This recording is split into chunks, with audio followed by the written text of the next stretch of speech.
Okay, so I'm very excited to be here.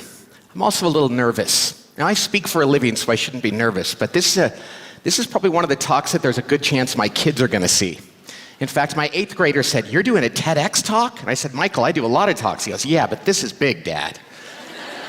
I'm excited to be here because I think it's time that we change the way we thought about success as a society. In fact, better yet, I think it's time that we change the way we prepare people for success at all levels of life. So I'm going to be presenting you with 3 very simple, but I think powerful virtues that I'm convinced can drastically change the success level in anyone's life, whether they're a CEO or a middle manager, a middle school student, or a high schooler, or a recent college grad. Now, I'm confident of this because I believe, and all of this is based on the premise, that life, more than ever, is a team sport. My name is Pat Lencioni, and I have been working with teams for the past 25 years in the corporate world and in other settings. I've also written 2 books about teamwork. The first one I wrote years ago, it's called The 5 Dysfunctions of a Team. And then recently I wrote a sequel called The Ideal Team Player, which is the basis of today's talk and where I explore those 3 virtues. Now, when I say that life is a team sport, I realize that could sound kind of like a cheesy cliche, life is a team sport, but I really believe it's true. I mean, we take for granted the fact that in the workforce today, people can be on the same team as somebody that lives on the other side of the world, across continents and oceans and cultures and language, and that's largely because of technology. But when I started my career about 30 years ago, which isn't that long ago in the grand scheme of things, we couldn't even imagine doing this.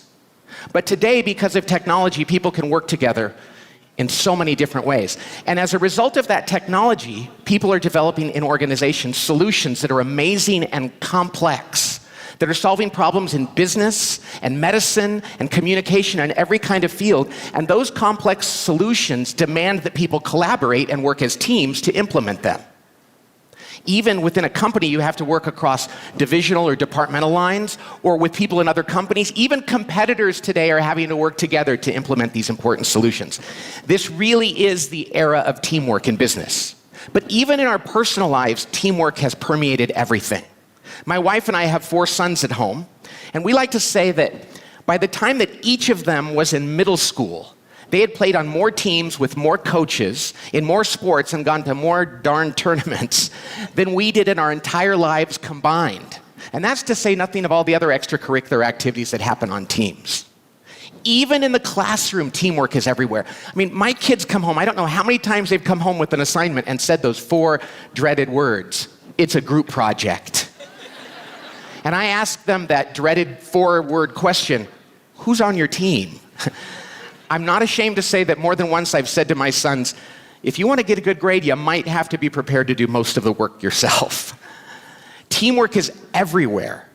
And yet, we continue to train people in education and in the workforce for primarily individual and technical skills. And I think that needs to change. And that's why I'm going to present to you these 3 simple virtues. All right. Okay, that's the end of my memorized part of my speech, which freaked me out because I don't memorize anything. Now let's just talk. All right, so we're going to go to the first slide. In my book, The Ideal Team Player, I explore these 3 simple virtues, but the power of those virtues is in the commonality of them all. We have to have all 3. If you play baseball and you're 1 for 3 hitter, that's pretty good. It's terrible in teamwork. If you're 2 for 3 as a quarterback in passing, that's pretty good. You gotta be 3 for 3 when it comes to teamwork. So let's talk about these 3 virtues. Let me introduce you to them and then talk about how we can identify and improve ourselves if we're lacking any. So the first virtue of ideal team player is by far the most important, and it is humility. If you want to be an ideal team player, and if you want to be successful in life, you really need to be humble, more than ever. Now this is the most important because as a follower of Jesus, the Bible says that the root of all sin is pride. And I believe that. You look at all the problems we have, it's usually rooted in pride. Well, the antidote to pride is humility, so it stands to reason that this would be the most important. And most of us know what humility is, right? It's not being ego-centered or arrogant or self-centered, but being about others, putting others ahead of ourselves. It's such an attractive and powerful thing. But there's another side of humility we have to understand too. It's in the minority, but it's still important to understand. See, some people will look at another person and say, she never talks about herself. She never demands that we listen to her. She never thinks she has the right answer. She's really humble. And when somebody lacks confidence, it's actually not humility. You see, when we have an idea or a talent, to deny our God-given talents is actually a violation of humility, just like it is to exaggerate them. C.S. Lewis said it best. He said, humility isn't thinking less of ourselves, it's thinking about ourselves less. But the most prominent kind of lack of humility we see in teams, in the workforce, and in life is arrogance and ego-centeredness. So this is the first and most important attribute. The second one is equally simple, and it is you have to be hungry. You have to be hungry. People who have an innate hunger about getting work done are much more successful on teams and in life. And this is simply just having a strong work ethic. And this is probably the easiest one to understand, but I'll say this to the young people out there. This is the one that you probably have to develop earliest in life. When I work with people later in life who never developed an innate sense of hunger, it's harder. And so I talk to kids in middle school and I say, do it now. Work hard at everything you do. This is not about workaholism, though. Workaholics are people who get their entire identity from their work, and that's not what I'm saying here. People who are hungry just want to go above and beyond, have a high standard for what they do, and never do the minimum. They never do just the minimum. Now, the third attribute of an ideal team player is what I call being smart. But it's not about intellectual smarts. This is about emotional intelligence, common sense around how we understand people and how we use our words and actions to bring out the best possible impact in others. This is so important in the world. And you can develop this in life. Being smart is one of those things that people can work on and get better at. So humble, hungry, smart. These are the three simple virtues. But the key is that we have to have all three to be an ideal team player. So it's really important that we learn how to identify in ourselves and others when one is lacking. So what I'm going to do now is come up with some labels, which I want you to use carefully, for people that lack one of these in a very serious, egregious way. So let's take a look at those now. A person who is humble, the most important one, they think about others ahead of themselves, and they're hungry, they work really hard, but they lack smarts. They're not emotionally intelligent. We call this the accidental mess maker. Now, I have a lot of time for accidental mess makers. They're good people, they have really good intentions, but they kind of create problems that they're not aware of. They're like that dog, that puppy. I have a puppy at home, and they knock things over a lot, but they mean well, and they poop on the carpet, and you have to clean up after them. But because they mean well, you can whack them on the nose with a newspaper, and they come back for more. They have a great attitude. The problem with accidental mess makers is just you do have to clean up with them. They create a little bit extra work, and over time you kind of get tired of having to say, he's a really good guy, he didn't mean it that way. Nonetheless, of the three types that lack one of these virtues, I will take the accidental mess maker. The second one is also a very good kind. That's somebody who's humble, the most important one, and they're smart. They're good at dealing with people, but they lack hunger. We call this kind the lovable slacker. Now, lovable slackers, the problem is they're lovable. So they're really fun to be around, and they're good people, they're nice people, but they just do the bare minimum. They don't go above and beyond, and you have to constantly remind them to do more, and you have to kind of pick up their slack in an organization. Now, I once worked with a lovable slacker. A good friend of mine still is, and every time I reminded him that he needed to do more, he would say, "You're right." And he was so passionate in life about everything besides work, right? But because he was lovable, he was so fun to be with. And I said to him one day, I said, "You know, you're going to have to leave this company when you're good and ready." And 5 years later, he was out that door. The truth is, it's very easy to tolerate lovable slackers, but they do have a problem. They cause problems on a team. Now, the third type is the most difficult type. This is the person who is hungry. They really want to work hard. They're ambitious. And they're smart. So they're really good at dealing with people. But they're not humble. And we call this the skillful politician. I'm sure your mayor here is not the skillful in this sense. No, she's probably a skillful leader, but not the skillful politician in this sense. Skillful politicians are so smart that they know how to portray themselves as being humble. which is a very dangerous thing. Because what they do is they interview well, they go to meetings and they say the right things, they know how to kiss up to the boss or the coach or the teacher. The problem is deep down inside it's about them, not about others, and by the time we figure it out, there's usually a trail of dead bodies hidden in closets around the organization.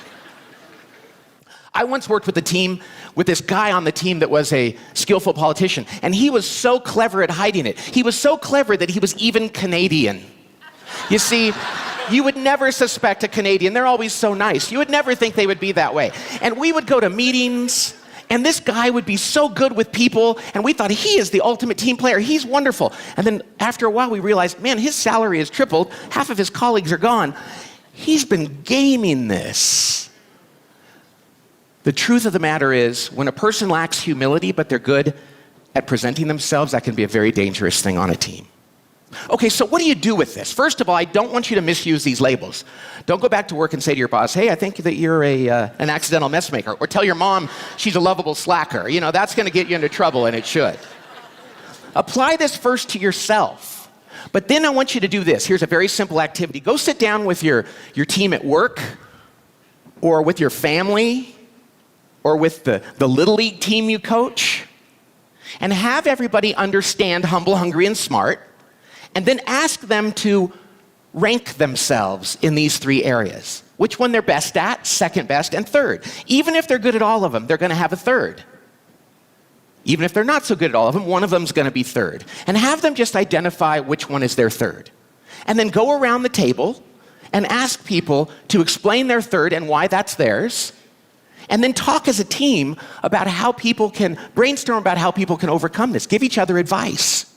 That humble person, you might say, you know, maybe you shouldn't talk about yourself so much, but you should ask questions of others and take an interest in others' lives. That hungry person, it's like, maybe when you're about to leave work at 4:50, you should check in and see if there's more work that needs to be done. Or that smart person at the end of meetings, maybe you should ask people if you've upset anyone and learn about how you can avoid that. Whatever the case is, what I want you to do is turn your colleagues, your team members, your family members into your coaches. They are the best source of coaching and advice you have to become a better team player and more successful in life. Because the day you know that the people around you love you enough to tell you when you're doing something that you need to improve in, everything changes. So I want you to go home and I want you to do this. And in a very short period of time, you're going to see a difference. Now let me leave you with this. At my company, the Table Group, we don't care when we hire people where they went to college. We really don't. And we don't care about their GPA or their ACT or their SAT.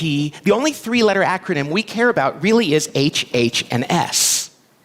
And I think that's something that we need to do more of in our society, whether it's professional development in our organizations or whether it's in our schools. You know, I think, as a father of 4 boys, I think it's time we took a little bit of the pressure off kids from just memorizing the periodic table of the elements or iambic pentameter, whatever that is, I don't even remember, or the quadratic equation.